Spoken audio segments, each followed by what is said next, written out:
ที่โตพี่น้องบรรยากาศคือฝนสิตกแท้บ้านนี่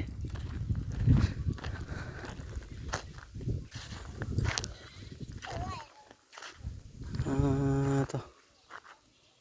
ฝนคือฝนสิมาแหละพี่น้องโอ้ยมาเยี่ยมยามทั้งน้องอ้ำอีกก่อนพี่น้อง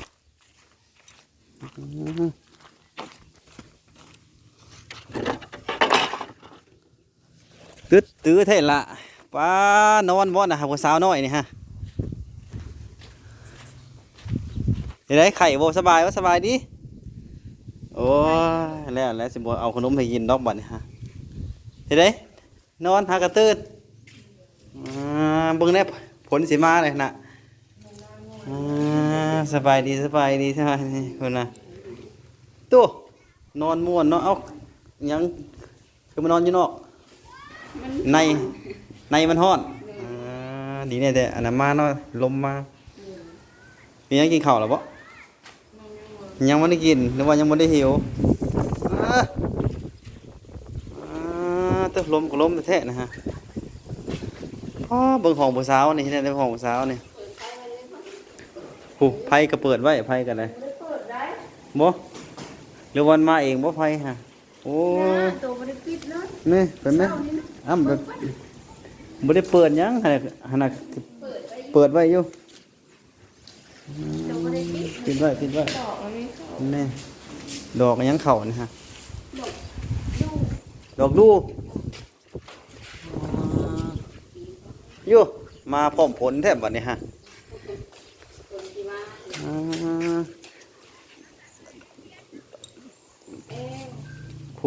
ผลสิมาคือผลสิตกสิยังนั่นแหละบ่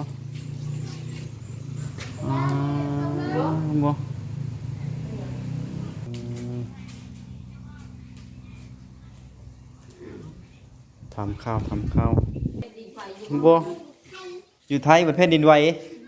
อยู่ลาวมันกับผมนี่แหละเนี่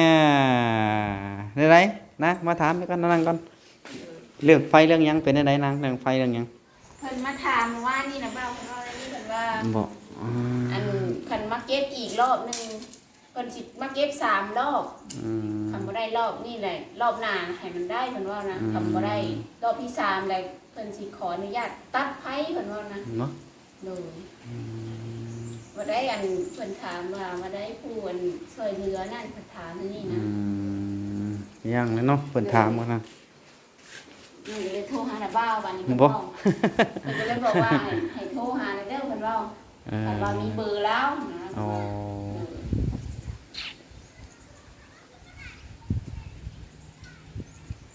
มื้อนั้นก็คุยกับเพิ่นอยู่มื้อนั้นก็คุยกับเพิ่นก็ถามว่าเพิ่นว่า5,000เพิ่นว่า5,000แต่เรื่องเพิ่ม1,000บ่แม่นน่ะ1,000แล้วพูนเพิ่นแล้วแต่ที่ให้เพิ่นดอกประมาณนั้นแหละอันที่1,000คือตัวเว้านะบ่แม่นดอกเป็นหยังอ่ะฮะแก้มเป็นหยังนะฮะตุ่มหนาวร้อนเนาะกามันร้อนพื้นขึ้นมันจักเพราะว่าเปลือกเชือกเปลือกจิกเปลือกเสื้อเปลือกซิกได้นอนคืนร้อนอยู่บ่ร้อนบ่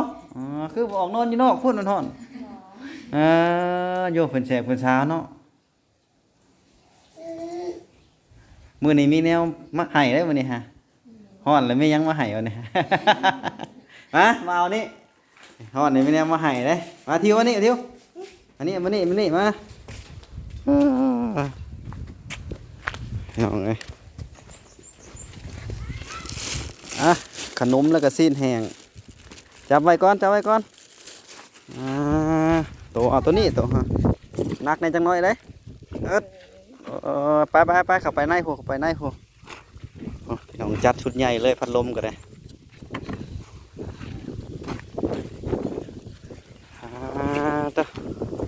คือฝนสิตกแหละโอ้ตกก็ดีเลยถ้ามันตกฮะย่านแต่มันบ่ตกขนกเปิดเบิ้งจะว่าเป็นของเก่ามือสองบ่จักเห็นจะว่าเป็นของเก่ามือสองบ่จัก แน่เอาเด้อๆๆๆแน่ของเฮาไปซะติ่งท่านได้ให้ถือมาซื้อเด้น่ะเออติ่งท่านได้ให้ได้ติ่งถือมาแต่ซื้อได้ ถือมากระซื้ เอ อ อ นะ ให้ถือมาซื่อๆเอามาไว้ก่อนเต็งถือก้อนไว้ให้ระบาวใส่ก้อน ไว้ก่อนโอ้ยเต็งถือมาซื่อๆเด้เต็งท่านได้ให้เด้โอ้ยหมอนี่เป็นอะไรใส่พ่อได้ซะบ่นอนบ่พ่อโตแน่โอ้มายามไหนแต่นอนเนาะพ่อโตสบายแล้วแน่โย่บ่ได้เฮ็ดหยังเนาะสบายเลยเนาะแม่นบ่แน่สบายบ่หาน้ำมาตัดรถหล่ะไหมมีบ่มีดได้บ่ออกรถไขออกรถทูดนอกนี่แนวก้นน้องตัวสิแก้ไอ้นี่จักสิได้มื้อใดแล้วสิได้นะฮะ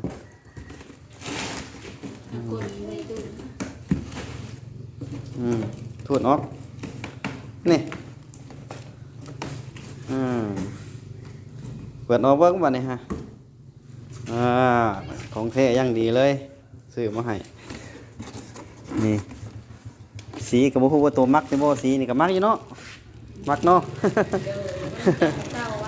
จะหมูเก่าไว้เอาสีม่วนๆนิดจังน้อยนี่เนาะหอดแล้วไอ้บิ่งนี่นี่โหเอาใส่ได้ไหมบัดนี้ใส่ได้บ่ฮะใส่เป็นบ่ เหรอได้บ่ใส่ได้บ่ทิวได้ใส่ลองเบิ่งดูได้บ่แกลองเบิ่งว่า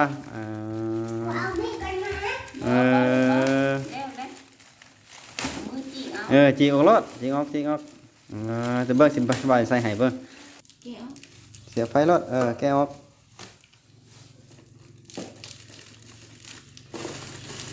รถเสียบไฟเบิ่งบ่นะ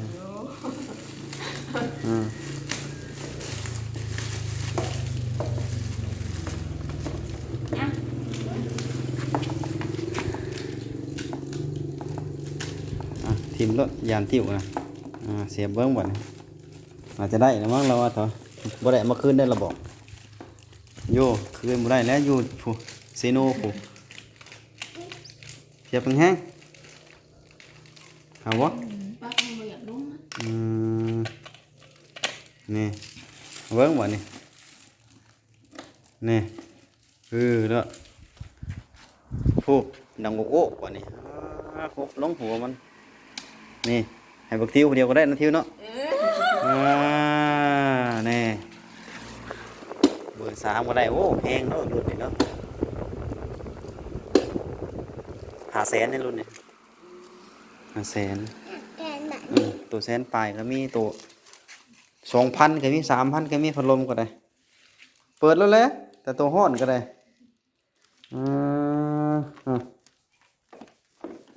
แซ่บบ่ทิวแซ่บนี่เด้อจิตแหงนะบ่แตกนะบ่แม่นเอาไปแตกเอาไปตากเด้อยันมันยังบ่แห้งคักจิตแหงก็ได้ซื้อมาให้อย่ามันเปียกมันยังนะชิ้นแห้งมาถอยพี่บัดนี้โอ้ยหน้ามอในตาโลๆนี่โอ้ยกินคักแต่กินเป็นอยู่บ่นี่ฮะนั่งลงเข้าใกล้ๆกันนะอันนี้ก็ของทั้งไอ้ดิ้งไอ้เพชรเพิ่นเด้อซื้อมาให้เด้อแล้วก็มีเงินมีเงินฝากมาให้ค่าไฟนั่นแหละค่าไฟค่าหยังกันเด้อนับก่อน1 2 3 4 5หอดถึงน้องอัพนี่หอดแล้วเงินกันนะ เลยกะมีใช่เลยทิวเอาไปเป็นระบบทิวกันวะหัวทิวรักเงินเด็กไม่ได้ทงคือไว้ว่าเลยรับเลยแล้วก็อีก500,000เนี่ยเอาไว้ซื้ออยู่ซื้อกินเด้อ นี่อ่ะ ให้แม่เด้อ เอาให้แม่โอ้ยแม่หยังของน้าสาวเงินอันนี้ก็เป็นเงินทั้งเอ้ยวิ่งแล้วก็ไอ้เพชรเพิ่นเด้อเพิ่นฝากมาให้ใส่ค่าไฟแล้วก็ค่าอยู่ค่าสิกินแล้วก็ซื้อกับข้าวกับน้ำมาให้ซื้อขนมมาให้หมอทิวเวลาเมื่อก็แบ่งเต็งน้ำเด้อยินบ่เว้าฮะหรือว่าแบ่งให้พ่อบ่พ่อนอนบ่พ่อ โอ้น้อง แน่บ่ได้เฮ็ดหยังเนาะมีแต่นอนเนาะพ่อแต่เนาะ เออ เบิ่งถ่ายรูปกันมีหยัง ทำไม ขอบคุณทั้งเอื้อยเพิ่นแล้วก็ทั้งผู้รักผู้ใหญ่เพิ่นฝากมาให้เนาะ ขอบคุณแม่วิ่งหลายๆเด้อที่ช่วยเหลือลูกให้เงินมาจ่ายค่าไฟขอให้แม่มีดีมีแห้งความเจ็บอย่าให้ได้ความไข่อย่างนี้นะแม่ขอให้แม่สุขภาพแข็งแรงนะแม่เด้อนอนรับให้แม่ได้เงินหมื่นนอนตื่นให้แม่ได้เงินแสนเดือนมือไม้เจ้าได้แก้วันนี้โตนะแม่ธุ น้องนางคือกันเนาะก็ให้ โดย อยู่ดีมีแฮงเด้อเพิ่นก็ได้ คอยพ่อกับแม่อยู่ดีไม่แห้งเด้อ อืม ก็ลูกก็บ่มีหยังหลายแม่ที่ซอยเหลือลูกมาในมื้อนี้ก็ขอบคุณแม่วิ่งกับพ่อเพชรหลายๆเด้อ จะมี ฮอดถึงเลยเด้อเอ้ยวิ่งไอ้เพชรเพิ่นก็ฮอดมาถึงแหละห้องพัดลมเพิ่นบ่มีพัดลมห้องผู้สาวก็ได้จักสิว่าแนวใดโอ้โหห้องผู้สาวก็ได้ว่างเปล่าแล้วห้องผู้สาวซั่นจะห้องผู้สาวพุ่นน่ะพัดลมก็ซื้อมาให้เรียบร้อยแล้วก็สิเย็นแล้วว่าบัดนี้เนาะก็คือสิบ่ฮ้อนแล้วเนาะ เดี๋ยวนี่ถ่ายรูปก่อนนี่หอดแล้วทั้งเสือกี่ตัวอีกก็ได้พุ่นนะจักชื่อยังชื่อได้บ่นะฮะ ชื่อนุ้ย ชื่อนุ้ยหมอทิวกับหมอนุ้ยบ่แม่นผู้หญิงบ่ชื่อนุ้ยนี่ฮะผู้ชายเนาะ ผู้ชาย บ่นุ้ยตาหวานตลอดหมอนี่ฮะอย่างไรกะเงินอันนี้กะบ่แม่นว่าเอาไว้ได้นางเอ้ย โดย เอาให้เพิ่นได้บ่แม่นว่าบ่าวมาเถอะหน้ายังบ่ให้เพิ่นนี่บ่าวคืนได้เงิน โดย บอกไว้ก่อนเราได้ได้บ่นางฮู้บ่บ่แม่นว่าเอ้ยยังบ่ได้ให้เพิ่นให้หยังต้องให้เพิ่นให้มันแล้วให้เพิ่นมันแล้วครับเพิ่นสิมาเปลี่ยนมื้อใดก็บอกบ่าวแน่เพิ่นสิเปลี่ยนเสาร์มื้อใดก็ได้ โดย บอกแล้วก็ยังสิไปเกิดเอ้ยวันตานํเฮ็ดเอ้ยวันตานํแล้วก็เพิ่นซื้อของมาฝากให้เอ้ยเพิ่นกะยังฮอดเนาะตอนนี้เนาะ โดย เพิ่นถามมาคือว่าปลูกผักปลูกหญ้าเนี่ยเพิ่นบอกฮะปลูกผักปลูกหญ้าไว้กินเนี่ยไอ้วิ่งเพิ่นถามฮะบ่หรือว่าในใดมันเป็นมันบ่มีที่บ่ด้วยอันใด บ่อึดที่บ่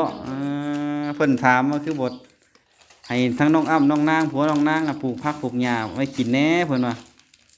ดีกว่าอยู่ซื่อๆเพิ่นบอกฮะดีกว่าอยู่ซื่อหรือว่าบ่มีในพักบ่หรือว่าในไหนพักหัวพักป้อม เออ ชื่อ บ่มีในพักเนาะหัวพักนำ โดย ถ้ามีก็เอาไปมันก็บ่แพงนะซุมื้อเนี่ยบ่พักบ่ฮอดอันละ 10,000 20,000ดอกบ่พักก็ได้ ถ้าบ่มือตลาดแล้วบ่มีว่าเป็นว่าหัวพัก มื้อนี้ก็มาหาทั้งน้องอ้ำแล้วก็น้องนางเนาะก็มาให้จ่ายค่าไฟเพิ่นจ่ายค่าน้ำบ่แม่นค่าน้ำจ่ายค่าไฟเพิ่นให้มันเรียบร้อยเด้อนางเด้อบ่แม่นว่าเอาเงินไปแล้วก็มิดสมอยบ่ได้เด้ให้ไปใช้เพิ่นโลด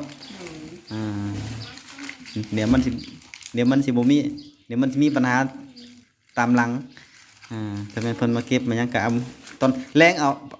ย่างเอาไปให้เพิ่นก็ได้ย่างรัดไปนี่ก็ได้เนาะ โดยได้ ย่างเอาไปให้เพิ่นก็ได้ให้มันฮอดมาถึงมือเพิ่นว่าแน่นแล้วเอาไว้เสื้อผ้าเด้อเอาไว้ใส่เสื้อผ้าเด้อกล่องพัดลมเด้อใส่กล่องพัดลมเสื้อผ้าใส่กล่องพัดลมก่อนนะคือฝนสิตกพร้อมนะครับย่าเลยโอ้อยู่ไสว่าแผ่นดินไหวอยู่ไส อยู่ไทย บ่อยู่จังหวัดใดอยู่ไทย พอรถมาบ่ น้องก็ชื่อบ่ได้ อืม น้องน้อยอยู่ โอ้ยน้อยอยู่บ่น้องน้อยอยู่บ่ โดยท นไหวอยู่ที่บันแห้งนั่นเห็นว่า โยอันตรายได้อแผ่นดิน เพิ่นมองเพิ่นอยู่นั่นเขาจนออกมาอยู่ข้างนอกเพิ่นเบิด อ๋ออยู่อันนั้นบ่อยู่กรุงเทพบ่เพิ่นอยู่โหแผ่นดินไหวเนาะอันตรายแน่ต่ออ๋อหอนยามนี้อันตรายช่วงยามหอนนี่แผ่นดินไหวมากกันได้ ไปก่อนนะไปก่อนเด้อบาดนี้เด้ออยู่ดีมีแห้งกะมื้อหน้ามื้อในก็มีหยังกะโทรหาบ่าวเด้อมีหยังติดแต่กับเงินก็เอาไปให้เพิ่นเด้อเงินเด้อบ่แม่นมาถือไว้ได้เอาไปให้เพิ่นให้มันแล้วมันทั่วเฮ็ดให้เพิ่นสบายใจไอ้บิ่งเพิ่นก็ทำมันแล้วมันยังเพิ่นก็สบายใจดอกฮะกลับแล้วบัดนี้กะเดี๋ยวไปเฮือนเอวันตาต่อก่อน อยู่ดีมีแห้งสุขสุขเด้อโหไปแล้วพี่น้องก่อนโอ้ดอกมืดตื้อๆคือฝนสิตกในไหนน้ำบ่ฮู้ล่ะตัวแต่แน่งเนี่ยก็ได้โอ้ใบไม้พริกยามนี่ก็ได้เขียวๆไปเลยเด้อสุขสุขคนมามอบเงินทั้งน้องอ้ำแล้วก็น้องนางเนาะเพื่อไปใส่จ่ายค่าไฟพี่น้องหลังต่อไปก็สิไปเฮือนทั้งเอื้อยวันตาเพิ่นพี่น้องสำหรับพี่นี้ไปได้ออยู่ดีไม่แห้งพี่น้องคลิปหน้าค่อยมากันใหม่ไปเลยเด้อบ๊ายบายสุขสุขคนเนาะ